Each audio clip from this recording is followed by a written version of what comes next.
2024 Ford HL comes with a 2-liter turbocharged 4 with 249 horsepower or a 2-liter turbocharged 4 hybrid with 271 horsepower.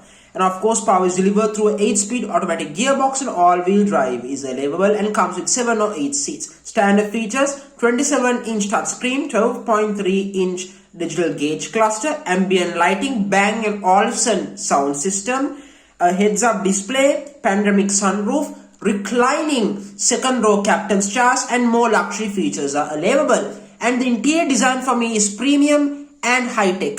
The exterior is stylish and nearly cool in my personal opinion.